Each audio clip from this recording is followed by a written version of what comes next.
보고목 참복과에 속하는 황복은 몸의 옆면에 노란 줄무늬가 있어 온몸에 금빛을 두른 듯 보이는 특징이 있다. 중국 일부 지역과 우리나라 한강, 임진강 일대 따뜻한 해역에 주로 서식하는데 희귀한 만큼 맛도 뛰어나 보고 중에서도 으뜸으로 친다.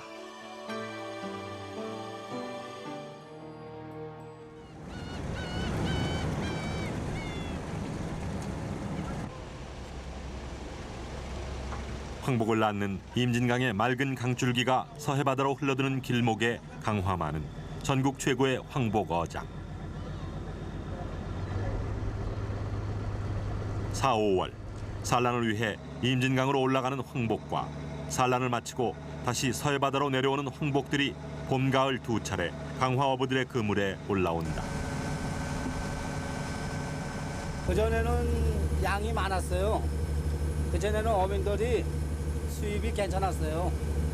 근데 지금은 또 바다가 오염되고 고기 어획량도 줄고 그래요.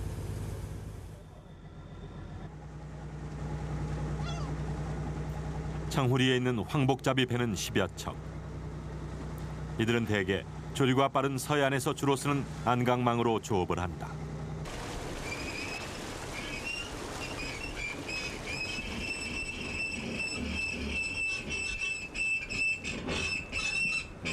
강제함정 어구라고도 불리는 안강망은 입구가 넓고 길이가 긴 자루 모양의 그물을 쓰는데 밧줄로 어구를 고정시켜 놓고 조류의 힘에 의해 고기들을 그물 안으로 들어가게 하는 일종의 함정 어법이다.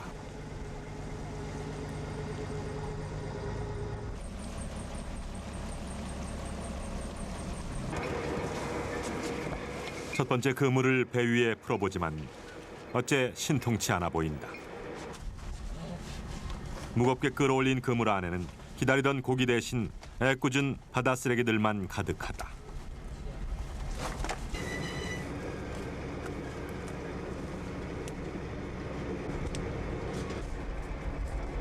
누가 쓰다 버린 것인지 그물 속에 들어앉은 플라스틱 의자를 꺼내느라 유선장은 속만 탄다.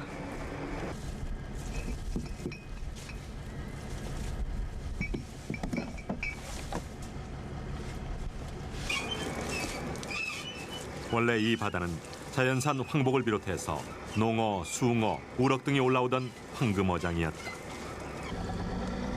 그러나 심각해진 바다 오염으로 어장은 갈수록 황폐해지고 온갖 쓰레기들로 인해 버려지는 그물만 대책 없이 늘고 있다.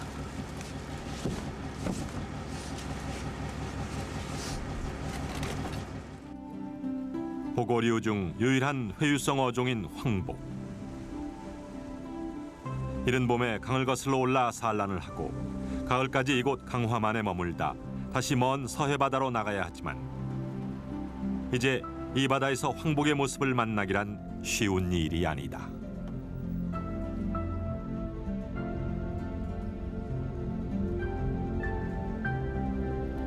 오전 내내 계속된 조업. 그러나 오늘 형제호 그물에 얼굴을 보인 황복은 겨우 한 마리뿐이다. 20년 전만 해도 서해안과 임진강에서 잡히는 황복의 양은 연간 100여 톤이 넘었다지만 올해는 손님상에 오르는 것은 둘째치고 종묘 생산을 위한 어미 구하기도 힘이 들 정도였다. 보고에 관한 기록은 오래전부터 보고 요리를 즐겨온 한국과 중국의 옛 문헌에 많이 남아있는데 특히 중국 명나라 때 이시진이 엮은 본초 강목에는 강에서 잡히는 보고인 황복에 대해 자세히 적고 있다. 보고는 한의학에서는 물하자, 돼지돈자를 써가지고 하돈이라고 하거든요. 이 하돈이라는 것은 강에서 잡히는 물돼지라는 그런 뜻이죠.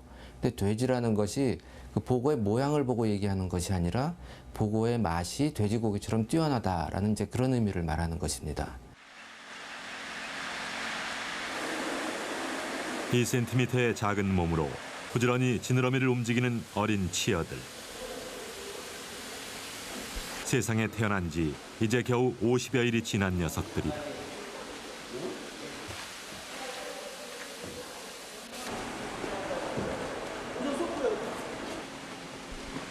볼록볼록 은빛의 이 치어들이 바로 우리나라 서해안에서만 볼 수 있다는 특산 어종 황복이다.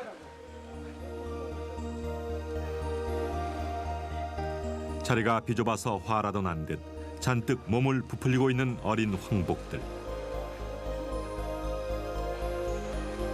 좁은 부화장을 떠나 난생 처음 바깥 세상 구경에 나선 이들은 서해안 어민들에게 황금 물고기라 불리는 귀한 고기다. 오늘은 지난 5월 초에 인공 수정을 한 후 파주 어촌계에서 자식처럼 키워온 황복 치어를 방류하는 날이다.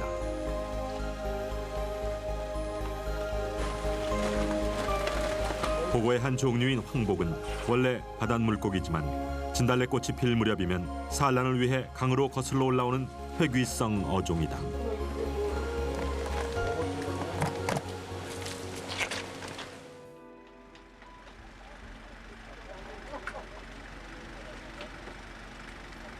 충남 태안군 안면도의 황복 양식장. 민물인 육상 양식장에서 부화해 어린 시절을 보낸 황복은 1년쯤 자라면 이곳 가두리로 옮겨오게 되는데 양쪽 배에 황복 특유의 노란 선이 선명해지고 제법 살이 오르면 출하가 가능하다. 상품으로서 가치가 있는 양식 황복의 크기는 대략 300g. 부화 후 적어도 3년은 키워야 한다. 크기가 작은 황복은 수온이 떨어지는 겨울 동안 다시 육상 양식장으로 옮겨 월동을 하게 된다. 지금 멸종 위기까지 왔다고 봐야 돼요. 해마다 지금 나오는 양이 상당히 지금 줄고 있거든요.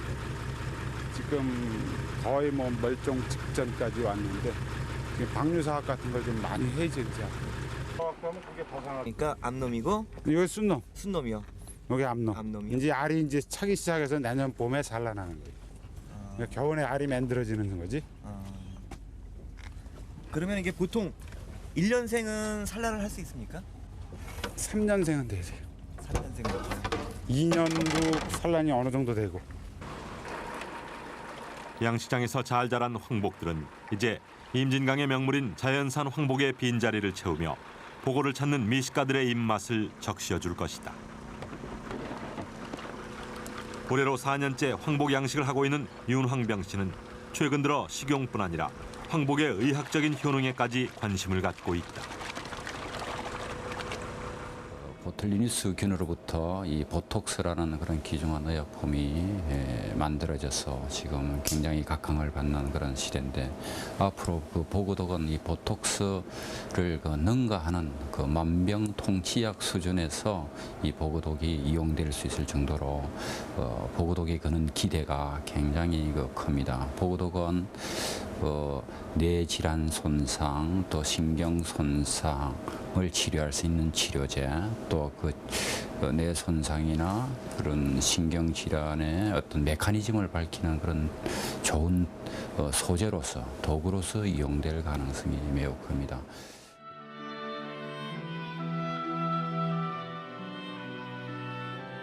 지금은 비싼 가격으로 어민들에게 효자가 되는 귀한 고기지만 오래전부터 황복은 우리나라 전체 보고류 중에서 몇 안 되는 약용 물고기로 알려져 왔다. 일찍이 황복의 효능을 알았던 허준은 이를 동의보감에 자세히 적고 있다.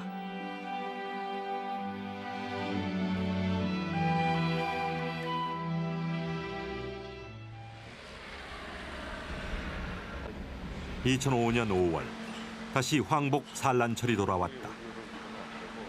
요거 이제 지금 성숙한 그 황복입니다.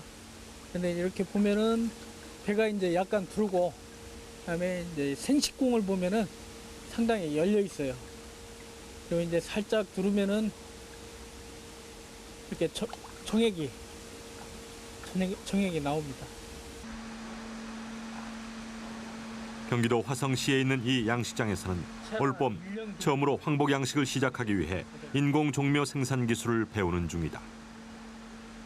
서툴러 보이는 손끝으로 연신 황복 암컷의 배를 쓸어내리는 박종순 씨. 새로운 양식 품종에 도전하는 그로서는 종묘 기술 어느 한 가지도 소홀히 할 수 없다. 야채란 하면은 한 10분 정도 놔뒀다가 이 알을 이제 깨끗이 닦습니다. 그러면 이제 여기에 붙어 있는 그 정액들이 수정시킨 정액들이 다 없어지거든요. 그래서 이제 또 유리판에 붙이게 됩니다. 수정된 황복알들은 4, 5일이 지나면 부화되는데 운동성이 생기기 전까지 요리판에서 부착 생활을 하게 된다. 힘겹게 찾아오르던 임진강 대신 이 좁은 양식장에서 다음 세대를 이어가야 하는 황금 물고기 황복.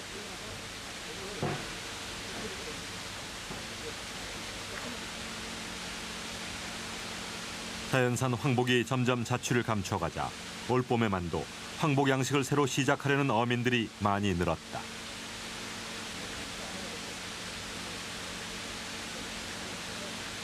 우선 가격 경쟁력이 좋고요. 그다음에 또 대부분 인식이 뭐 복을 모르는 사람도 인식이 복은 고급이라고 다 인식이 베껴 있지 않습니까?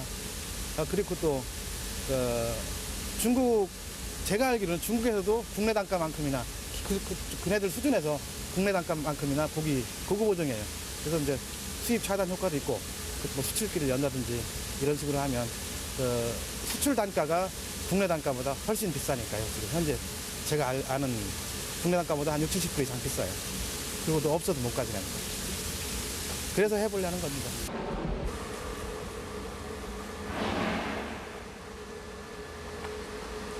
여기 보시면은 이제 그 아까 유리판에서 그 부화가 돼가지고 한 4, 5일 지난 겁니다.